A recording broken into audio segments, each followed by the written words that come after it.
Hello guys, welcome back to the channel. आप सभी का फिर से स्वागत है डी कॉमर्स में। दोस्तों, आज के इस वीडियो में मैं आपसे बात करने वाला हूं चैप्टर नंबर 3 के शॉर्ट क्वेश्चंस के बारे में। दोस्तों, हमने जो है चैप्टर नंबर 1 और चैप्टर नंबर 2 के सारे शॉर्ट क्वेश्चंस, लॉन्ग क्वेश्चंस और एप्लीकेशन बेस्ड क्वेश्चन को कंप्लीट कर लिया है।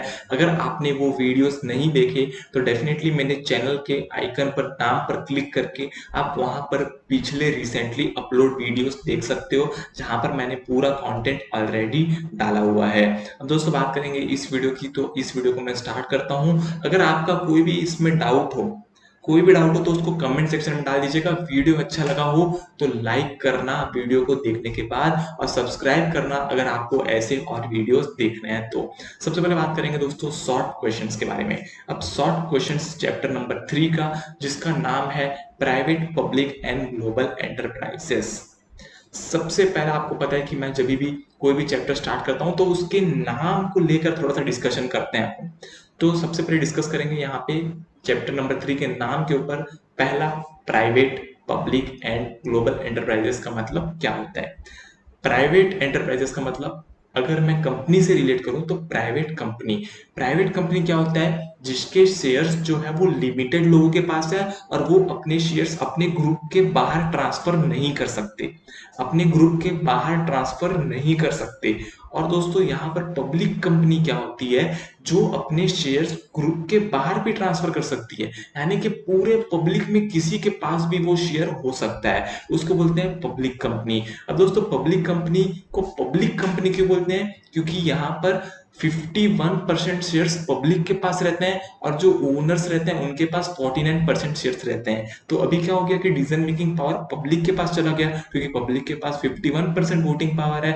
तो इस केस में क्या होता है कि इस कंपनी को बोलते हैं पब्लिक कंपनी, क्योंकि यहाँ पर वोटिंग राइट्स पब्लिक के पास चले जाते हैं। और दोस्तों, एक होता है ग्लोबल एंटरप्राइजेस, जो कि पूरे वर्ल्ड में अगर आपने कोई एंटरप्राइजेस बना दी, उसको बोलते हैं ग्लोबल एंटरप्राइजेस। तो सबसे पहले यहाँ पर इंपॉर्टेंट जो है वो है प्राइवेट कंपनी और पब्लिक कंपनी को समझना। अब स्टार्ट करते हैं यहाँ पे शॉर्ट क्वेश्चंस। सबसे पहला मैं आपको बता दिया, जैसे कि like, comment, share and subscribe आपको करना है। पहले क्वेश्चन के ऊपर आ जाते हैं। Explain the concept of private sector and public sector. Simple question है, प्राइवेट सेक्टर क्या होता है, पब्लिक सेक्टर क्या होता है। फॉर एग्जाम्पल, प्राइवेट बैंक क्या होता है, HDFC बैंक।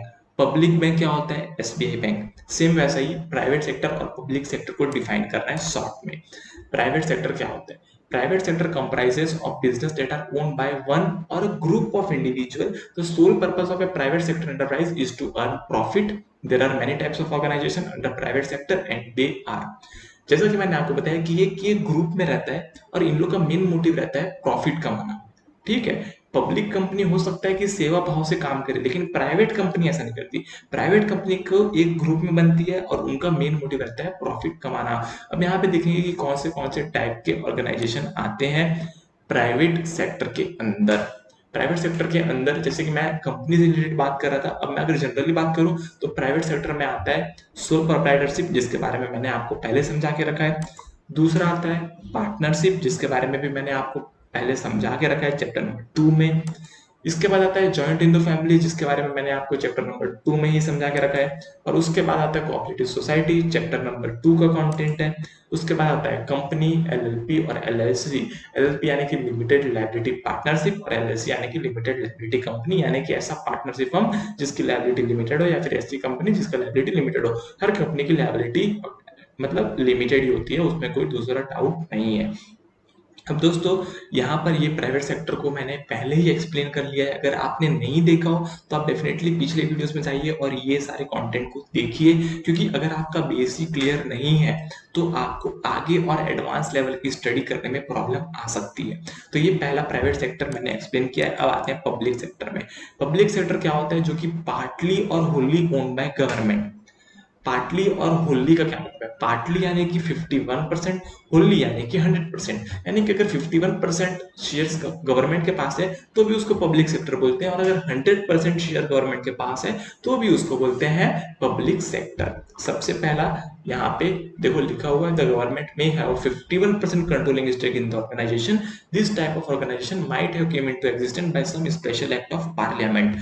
अब दोस्तों, होता क्या है, अगर गवर्नमेंट के पास शेयर 51% या उससे ऊपर, 51% या उससे ऊपर बोल सकते हो, तो वो गवर्नमेंट कंपनी है ही। लेकिन गवर्नमेंट कंपनी को बनाने का एक और तरीका है, वो क्या है कि आप पार्लियामेंट में एक ऐसा एक्ट लाओ जिससे वो कंपनी बन जाए। फॉर एग्जाम्पल एसबीआई एक्ट, ठीक है। दूसरा अगर मैं बात करूं तो आईसीएआई जो सीए सीए जो बनाती है, उसके इंस्टीट्यूट का नाम है आईसीएआई।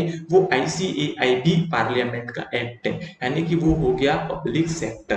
तो जो अगर पार्लियामेंट में बना है स्पेशल एक्ट में, जिसका एक्ट बना हुआ है, वो ऑलरेडी गवर्नमेंट कंपनी हो जाती है। इसके बाद by involvement with public sector the government participate in the economic activities of the country.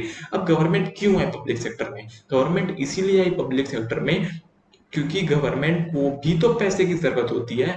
अब अगर गवर्नमेंट को पैसे की जरूरत है तो गवर्नमेंट भी बिजनेस करना चाहती है, और गवर्नमेंट भी इकोनॉमिक एक्टिविटी में अपना रोल निभाना चाहती है अपने इंडिया के लिए। तो इंडिया की अगर इकोनॉमी को बढ़ाना है तो गवर्नमेंट कंपनीज को भी लाना पड़ता है। तो यहाँ पे गवर्नमेंट कंपनी भी जो है वो आ गई है बिजनेस में, ठीक है। तो by involvement with public sector the government participates in economic activities of the company. सीधी सीधी बात थी, कोई यहाँ पर दोहरी राय नहीं थी। मस्त से अपना पहला क्वेश्चन खत्म होता है। अब आते हैं दूसरे क्वेश्चन में, जहां पर बोलते हैं सेम क्वेश्चन है, various type of organisation in the private sector, चूंकि मैंने आपको बताया। फटाफट से देख लेते हैं। Sole proprietorship, partnership, joint in the family, cooperative society और कंपनी, एलएलपी, एलएलसी। इसके बारे में मैंने आपको एक्सप्लेन किया हुआ है। इसके बाद आते हैं क्वेश्चन नंबर 3 में, what are the different kinds of organisation that come under the public sector. अब पब्लिक सेक्टर बहुत सारे कैटेगरीज में डिवाइडेड है, बहुत सारे काइंड्स में डिवाइडेड है। तो यहाँ पर थर्ड क्वेश्चन में हमको कुछ काइंड्स को बताना है। तो चलिए आंसर में आते हैं। The public sector consist of organisation that are either wholly or partly under government control. ये बात को तो मैं आपको एक्सप्लेन कर चुका हूँ। The following are the various forms of public sector organisation. अब बात करेंगे इसके फॉर्म्स के बारे में। सबसे पहला पब्लिक कॉर्पोरेशन और स्टैट्यूटरी कॉर्पोरेशन। दूसरा डिपार्टमेंटल अंडरटेकिंग जैसे कि रेलवेज। तीसरा गवर्नमेंट कंपनी। गवर्नमेंट कंपनी तो पब्लिक सेक्टर है ही। डिपार्टमेंटल अंडरटेकिंग मतलब कि ऐसे डिपार्टमेंट को ही टेक ओवर कर लेना, जैसे कि रेलवे। अब रेलवे में यहाँ पे प्राइवेट रेलवे नहीं चलती, सब गवर्नमेंट रेलवे चलती है, तो इसीलिए वो रेलवे जो है वो भी पब्लिक सेक्टर हो गया, ठीक है। इसके बाद पब्लिक कॉर्पोरेशन और स्टैट्यूटरी कॉर्पोरेशन, यानी कि फॉर एग्जाम्पल भेल, जो भेल वाला, आप भेल को जानते होंगे कि नहीं पता नहीं। भेल क्या है? कंपनी है, इलेक्ट्रिसिटी जनरेशन कंपनी। तो भारत हैवी इलेक्ट्रिकल्स लिमिटेड ऐसा कुछ नाम है। तो भेल जो कंपनी है वो पब्लिक कॉर्पोरेशन में आती है, क्योंकि उसका 51% जो शेयर्स है वो गवर्नमेंट के पास है। तो यहाँ पे 3 फॉर्म में डिवाइडेड है, public corporation, departmental undertaking, government company.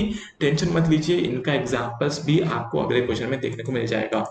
इसके बाद आते हैं क्वेश्चन नंबर 4, जहां पर वो सभी एंटरप्राइजेस का नाम बताओ जिसको हमने पिछले क्वेश्चन में क्लासिफाई किया हुआ है। ये है चौथा क्वेश्चन। जितने भी हमने क्लासिफाई किए हैं सबका एग्जाम्पल देना है, सबका नाम बताना है। सबसे पहले डिपार्टमेंटल अंडरटेकिंग, मैंने आपको बताया कि जो एक पूरे डिपार्टमेंट को टेक ओवर कर लेता है। For example Indian railway, for example Indian post या फिर टेलीग्राफ, क्योंकि इंडियन पोस्ट जो है वो, देखो कोरियर सर्विस अलग है, कोरियर सर्विस में प्राइवेट सेक्टर भी पार्टिसिपेट करता है, लेकिन ये इंडियन पोस्ट जो है वो कंप्लीटली गवर्नमेंट की डिपार्टमेंटल अंडरटेकिंग हो गई, इसलिए वो पब्लिक सेक्टर में आ गई। दूसरा गवर्नमेंट कंपनी की बात करूं तो सेल हो गया, स्टील अथॉरिटी ऑफ इंडिया, तो ये गवर्नमेंट कंपनी हो गई। और तीसरी बात करूं स्टैट्यूटरी कॉर्पोरेशन, तो वो हो गया एलआईसी ऑफ इंडिया, ठीक है। 3 बात याद रखिएगा, डिपार्टमेंटल अंडरटेकिंग जो है वो Indian post, telegraph, railways. Government company जो है सेल, भेल। तीसरा स्टैट्यूटरी कॉर्पोरेशन जो है वो है एलआईसी। तो ये क्वेश्चन भी हमारा फटाक से कंप्लीट हो गया। क्वेश्चन नंबर 5 में आ जाते हैं। क्वेश्चन नंबर 5 बोलते हैं, why is the government company form of organisation prefer to other types in public sector. यानी कि पब्लिक सेक्टर में गवर्नमेंट कंपनीज को क्यों ज्यादा प्रेफरेंस मिलती है, ये क्वेश्चन नंबर 5 पूछ रहा है। कि पब्लिक सेक्टर में तो हो सकता है गवर्नमेंट कंपनी हो सकता है पब्लिक कंपनी हो, दोनों आती है पब्लिक सेक्टर में। लेकिन गवर्नमेंट कंपनी को इतना ज्यादा महत्व क्यों दिया जाता है पब्लिक सेक्टर में, ये जो है ये क्वेश्चन नंबर 5 आपसे पूछ रहा है। अब उसका आंसर बताएंगे, government company form of organisation is preferred because of the following benefits it offers. अब देखो दोस्तों, कोई भी आदमी किसी भी चीज को प्रीफर तब करेगा ना जब उससे कुछ उसको बेनिफिट मिल रहा हो। तो दोस्तों हो सकता है कि गवर्नमेंट कंपनी में कुछ ज्यादा बेनिफिट मिल रहा हो as compare to other public companies. तो यहाँ पे इसीलिए इस बेनिफिट्स को हम बात करेंगे यहाँ पर कि कौन से बेनिफिट्स है। पहला, a government company can be formed easily as there is no requirement of passing a bill in the parliament. It is created by following the procedure as mentioned in Indian Companies Act 1956। यहाँ पर Indian companies act 1956 लिखा है, लेकिन यहाँ पर नया companies act आ चुका है, इंडियन कंपनीज एक्ट 2013। तो अगर आप 2013 लिख कर आएंगे तो भी कोई प्रॉब्लम नहीं है। सबसे पहली बात, गवर्नमेंट कंपनी को फॉर्मुलेट करना बहुत ज्यादा इजी होता है, क्योंकि गवर्नमेंट खुद फॉर्मुलेट करती है, खुद के रूल्स रेगुलेशन खुद अपनाती है, तो उसको बहुत ज्यादा इजी होता है गवर्नमेंट कंपनी फॉर्म करने में। पार्लियामेंट में बिल पास करने की जरूरत नहीं है, कभी कभी एक्ट से भी गवर्नमेंट कंपनीज बन जाती है, ठीक है, या फिर कंपनीज एक्ट में जो है वो रजिस्टर होकर भी गवर्नमेंट कंपनी बन जाती है। दूसरा, there is maximum autonomy in the way all decision making is done in a government company। यानी कि गवर्नमेंट उसी को हायर करेगी जो प्रोफेशनल, एक्सपर्टाइज्ड और नॉलेजेबल पर्सन होगा उस पोस्ट के लिए, क्योंकि गवर्नमेंट अपना रिवेन्यू खोना नहीं चाहती, गवर्नमेंट रिस्क भी नहीं लेती है। अगर आप गवर्नमेंट जॉब में जाओगे ना तो सबसे पहले आपको पूछेंगे भाई साहब आपके पास ये स्किल है कि नहीं है, उसके बाद आपको जॉब पे रखेंगे। लेकिन अगर आप प्राइवेट सेक्टर में जाओगे तो हो सकता है कि आपके सोर्स से आपका वहां पर जॉब लग जाए, लेकिन गवर्नमेंट में ऐसा नहीं होता। गवर्नमेंट में आपके लिए एक स्पेसिफाइड स्किल होनी चाहिए, एक स्पेसिफाइड एक्सपर्टाइज होनी चाहिए अगर आपको जॉब चाहिए तो इसीलिए यहाँ पर जो भी डिसीजन मेकिंग होती है ना वो बहुत ज्यादा अच्छी होती है, मैक्सिमम ऑटोनोमी होता है, ठीक है। तो ये था second point government company prefer करने का। तीसरा, there is more efficiency in managing the business as the government company is more accountable than other public enterprises forms and the annual report gets presented in both house of parliament. अब होता क्या है कि जो public companies है उस public company को audit report बनाना पड़ता है, ठीक है, और ऑडिट रिपोर्ट जो है जमा कराना पड़ता है रजिस्ट्रार के पास। लेकिन जो पब्लिक सेक्टर की कंपनी अगर गवर्नमेंट कंपनी है, चाहे वो स्टेट गवर्नमेंट कंपनी हो चाहे वो सेंट्रल गवर्नमेंट कंपनी हो, कोई भी गवर्नमेंट कंपनी हो, उसको पार्लियामेंट में अपना जो भी अकाउंटिंग का डेटा रहता है उसको प्रेजेंट करना पड़ता है और अपना ऑडिट रिपोर्ट है उसको भी प्रेजेंट करना पड़ता है। तो इससे क्या होता है, ये थर्ड पॉइंट बेनिफिट में क्यों रखा गया, क्योंकि इससे पब्लिक का जो ट्रस्ट है गवर्नमेंट कंपनी पे वो कई ज्यादा गुना इंक्रीज हो जाता है as compare to other companies. क्योंकि यहाँ पर आपको फायदा क्या मिल रहा है, यहाँ पर फायदा ये मिल रहा है कि आपको कंप्लीट ट्रांसपेरेंसी मिल रही है इस कंपनी में, और ये पार्लियामेंट में जो है प्रेजेंट हो रहा है, तो ये हाईली सिक्योर कंपनीज मानी जाती है, इसीलिए यहाँ पर थर्ड नंबर का पॉइंट ये रखा गया है। Fourth, provide a good competition to the private sector business and thereby ensuring that the goods are available at a reasonable price. अब मैं आपको बता दूं कि अगर कोई भी सेक्टर में जहां पर गवर्नमेंट कंपनी नहीं होगी या फिर जहां पर गवर्नमेंट कंपनी का कंट्रोल नहीं होगा, जहां पर खाली प्राइवेट कंपनीज होगी, तो उन लोग अपना अंधाधुन पैसा छापेंगे, अंधाधुन प्राइसिंग लेंगे। फॉर एग्जाम्पल अगर मैं बात करूं तो मान के चलो किसी एक कंपनी ने पूरे इंडिया का सॉल्ट रिसोर्स यानी कि नमक कैप्चर कर लिया, हर कंपनी को टेक ओवर करके वो खुद पूरे इंडिया का नमक ले रही है। अब होगा क्या, अगर ऐसे में गवर्नमेंट इसमें इंटरफेयर नहीं करेगी तो वो तो अगर नमक लेके अपने दाम पे बेचेंगे, है कि नहीं, नमक ले लेंगे। अगर किसी और के पास नमक है ही नहीं तो लोग नमक किससे लेंगे, उसी कंपनी से लेंगे, और अगर उस कंपनी से लेने जाएंगे तो वो कंपनी हाई प्रॉफिट मार्जिन पे उस नमक को सेल करेगी। और यहाँ पर इसको रेगुलेट करने के लिए जो है गवर्नमेंट कंपनी बनाई जाती है, क्योंकि गवर्नमेंट कंपनी वहां पर कुछ परसेंटेज अपना रख लेती है कि भाई साहब इतना हम नमक का बिजनेस करेंगे, बाकी अगर आपको प्राइवेट सेक्टर में जितना करना है उतना करिए। तो कुछ परसेंटेज जो है वो गवर्नमेंट कंपनी रख लेती है। इससे क्या होता है कि प्राइस जो है मार्केट में रेगुलेटेड रहता है, ये बात आपको ध्यान में रखनी चाहिए। फिर आता है आखिरी क्वेश्चन कि गवर्नमेंट जो है बैलेंस कैसे बनाती है, how does the government maintain regional balance in the country, कि जो गवर्नमेंट है वो कंट्री में रीजनल बैलेंस कैसे बनाती है। तो सबसे पहले इसका आंसर देखेंगे कि रीजनल बैलेंस कैसे बनाती है। रीजनल बैलेंस बनाना मतलब कि अर्बन एरियाज में, रूरल एरियाज में, ये दोनों में बैलेंस मेंटेन करना, ग्रोथ एरियाज अनग्रोथ एरियाज में मेंटेन करना कि कैसे मैं अंडर डेवलप एरियाज को डेवलप करूं, ये गवर्नमेंट कैसे जो है मैनेज करती है इस चीजों को, ये क्वेश्चन नंबर 6 में पूछा गया है। सबसे पहला, the Indian government establish major steel plant in rural areas with the vision of developing the backward areas and make the people living there earn a source of employment. एक तीर से दो निशाना। सबसे पहला, rural area under developed area, तो वहां पर स्टील इंडस्ट्री डाल दिए। तो स्टील इंडस्ट्री डालने से क्या हो गया कि वो रूरल एरिया डेवलप हो गया, पहली बात। दूसरी बात, वहां के लोगों को एम्प्लॉयमेंट मिल गया। तो एक तीर से दो निशाना हो गया। तो यहाँ पर इंडियन गवर्नमेंट को बैलेंस करने के लिए इंडस्ट्री को कभी कभी रूरल एरियाज में शिफ्ट करना पड़ता है। दूसरा, similar to steel plants many other industry are set up which provided employment opportunities. अब दोस्तों होता क्या है कि स्टील प्लांट की जैसी बहुत सारी इंडस्ट्री है जिसको गवर्नमेंट बोलती है कि आप रूरल एरिया में अपना इंडस्ट्री स्टेब्लिश करो, हम आपको टैक्स में छूट देंगे। मैं आपको बता दूं, टैक्स में इनकम टैक्स में एक सेक्शन है जहां पर अगर आपकी कंपनी जो है वो आंध्र प्रदेश, तेलंगाना, वारंगल और ऐसे ऐसे सिटीज लिखे हैं इनकम टैक्स एक्ट में, जहां पर अगर आप अपनी कंपनी बनाते हो, जब अपनी इंडस्ट्री बनाते हो, तो आपको एक्स्ट्रा बेनिफिट दिया जाता है। तो एक्स्ट्रा बेनिफिट पाने के लिए कंपनीज रूरल एरिया में जाती है और उससे गवर्नमेंट का ये फायदा होता है कि वहां रूरल एरिया को डेवलप करती है वो कंपनी, वहां पर रोड्स बनते हैं, वो एरिया अर्बन एरिया में कन्वर्ट होता है और वहां के लोगों को एम्प्लॉयमेंट भी मिलता है। तो ये फायदा होता है गवर्नमेंट को। तीसरी बात, the development of industry also led to the development of other sectors associated with which help in bringing prosperity to the country. बहुत ही ज्यादा इंपॉर्टेंट पॉइंट है, बहुत ही ज्यादा सिंपल पॉइंट है, मैं आपको समझाता हूँ।